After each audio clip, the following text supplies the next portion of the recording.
دوستو ایک جنگل میں ہرنی رہتی تھی۔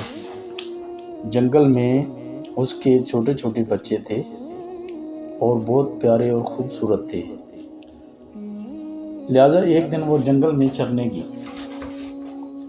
تو دیکھا تو ایک شکاری کی نظر اس پہ تھی۔ شکاری اس پر نشانہ باندھے ہوا تھا اور ہرنی نے جب اس کو دیکھا تو ہرنی بولی، اے شکاری، آپ میرے کو اس طرح نہ ماریں کہ میرے چھوٹے چھوٹے بچے ہیں، ان کو میں نے دودھ پلانا ہے کیونکہ بچے معصوم ہوتے ہیں۔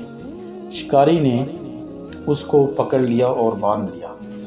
اس نے بولا، میں آپ کو ایسے جانے نہیں دوں گا۔ تو ہرنی کی آنکھوں میں آنسو تھے، اس کی نظر اپنے بچوں کی طرف تھی اور بچوں کی طرف دیکھ رہی تھی کہ میرے بچے کیا کریں گے کیونکہ وہ ابھی چھوٹے اور معصوم ہیں۔ ہرنی کے بچے بہت خوبصورت تھے اور پیارے تھے۔ ہرنی خود بھی بہت خوبصورت تھی۔ کافر اتنا سنگ دل تھا کہ وہ اس کو چھوڑنے کا نام نہیں لے رہا تھا۔ ہرنی گڑ گڑا رہی تھی، التجا کر رہی تھی، لیکن کافر یہ بول رہا تھا، میں آج کل انسانوں پہ بھروسہ نہیں کرتا، میں جانوروں پہ بھروسہ کرتا۔ تو ہرنی بے بس ہو کر پریشان ہو گئی اور ہرنی کو کافر بولنے لگا، اب ایک طرح آپ کو میں چھوڑ سکتا ہوں کہ اگر آپ مجھے کوئی ضامن دے دیں تو میں آپ کو چھوڑ سکتا ہوں۔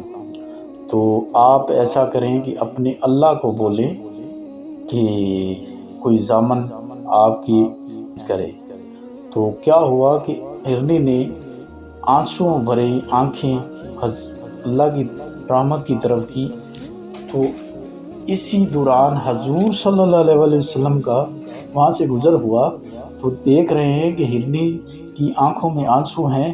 تو ہرنی سے حضور صلی اللہ علیہ وسلم نے کہا، اے ہرنی، آپ کیوں رو رہی ہیں؟ تو ہرنی نے حضور صلی اللہ علیہ وسلم سے بولا، میرے کو پتہ تھا کہ آپ رحمت رب العالمین ہیں، آپ میری مدد کو ضرور آئیں گے۔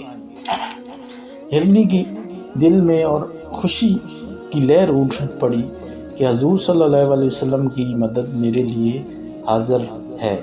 تو دیکھا تو کافر نے بولا، حضور، یہ ہرنی میں نے پکڑ رکھی ہے، یہ اب میرے کو یہ بولتی ہے کہ میں نے جانا ہے، بچوں کو دودھ پلانا ہے، تو میں اس کو چھوڑ نہیں رہا۔ تو حضور صلی اللہ علیہ وسلم ہرنی کی طرف مخاطب ہوئے اور ہرنی نے بولا، حضور، میرے چھوٹے چھوٹے بچے ہیں، میں نے ان کو دودھ پلانا ہے کیونکہ یہ ایک درد ماں ہی جان سکتی ہے بچوں کا، تو میں دودھ پلا کر واپس آ جاتی ہوں۔ دیکھتے ہی دیکھتے ہرنی نے حضور کی طرف دیکھا تو حضور صلی اللہ علیہ وسلم نے کافر کو بولا، اے کافر، اس کو چھوڑ دو، اس کی جگہ پہ میں آپ کی قید میں آ جاتا ہوں۔ تو کافر نے بولا، حضور، اگر یہ ہرنی واپس نہ آئی تو یہ آپ ساری عمر میرے قیدی رہیں گے۔ حضور صلی اللہ علیہ وسلم نے ہرنی کو بولا، اے ہرنی، آپ جاؤ، بچوں کو دودھ پلا کے آؤ اور پھر واپس آؤ۔ تو دیکھا تو ہرنی بہت اچھے انداز سے حضور صلی اللہ علیہ وسلم کے قدموں میں بوسہ دیا اور واپس اپنے بچوں کی طرف گئی، بچوں کو دودھ پلایا اور وہاں پہ کبھی بچوں کے ساتھ کس طرح کر رہی ہے، کبھی کس طرح کر رہی ہے۔ ہرنی کو پتہ تھا کہ میرا آخری دن ہے، اس نے بچوں کو جلدی جلدی دودھ پلایا، بچوں سے محبت کے ساتھ پیش آئی اور بچوں کے ساتھ پہلے سے زیادہ محبت کی کیونکہ آخری دن تھا ہرنی کا۔ تو دیکھا ہرنی ادھر بچوں کو دودھ پلا رہی ہے، ادھر کافر جو ہے نا حضور صلی اللہ علیہ وسلم کو بول رہا ہے کہ آپ نے جو ہرنی کو چھوڑا ہے، اس کا آنے کا کوئی چانس نہیں۔ تو حضور صلی اللہ علیہ وسلم نے بولا، دیکھو آپ تو یہ بول رہے ہیں، تو وہ جنگل کی رانی آ بھی رہی ہے۔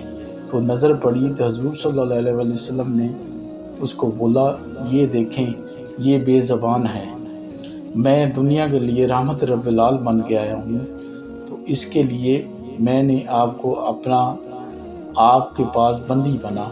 تو دیکھیں دوستو، حضور صلی اللہ علیہ وسلم ہمارے لیے کتنی قربانیاں دیں ہمارے لیے، اور پوری رحمت بن کے آئے۔ دیکھیں حضور صلی اللہ علیہ وسلم بہت بڑی ہستی ہیں، رحمت رب العالمین ہیں۔ دیکھیں جب یہ کافر نے ماجرا دیکھا، ہرنی کو آتے دیکھا، تو حضور کے قدموں میں ہرنی نے آگے بوسہ لیا، بولا حضور میں اب آ گئی ہوں، آپ اسے بولیں کہ مجھے قید کر لے۔ تو کافر یہ نظارہ دیکھ کر پریشان اور حیران ہو گیا، اور یہ سوچ رہا ہے کہ یہ جانور ہو کے حضور صلی اللہ علیہ وسلم کی بات پر اتنا غور کرتے ہیں، تو ہم انسان ہیں، کیوں نہ ہم حضور صلی اللہ علیہ وسلم کی تابع داری کریں اور کلمہ گو ہوں۔ اسی لیے اس نے کلمہ پڑھا اور مسلمان ہو گیا۔ حضور صلی اللہ علیہ وسلم نے فرمایا، جاؤ آج تم جنتی ہو، اور یہ ہرنی بھی جنتی ہے، یہ تمہارے ساتھ ہوگی قیامت کے دن۔ دیکھو دوستو، یہ حضور صلی اللہ علیہ وسلم کی محبت اور مہربانی ہے۔ اللہ آپ پر رحم و کرم نوازی فرمائے۔ ویڈیو اچھی لگی ہو تو لائک کر دیں اور سبسکرائب کر دیں۔ پیارے دوستو، اچھی بات کو دیکھنا اور پڑھنا اور شیئر کرنا یہ ثواب ہے۔ دوستو ویڈیو اچھی لگی ہو تو اس کو سبسکرائب کر دیں اور بیل آئیکن کو بھی دبا دیں۔ ویڈیو دیکھنے کا شکریہ۔ اللہ آپ پر رحم و کرم نوازی فرمائے۔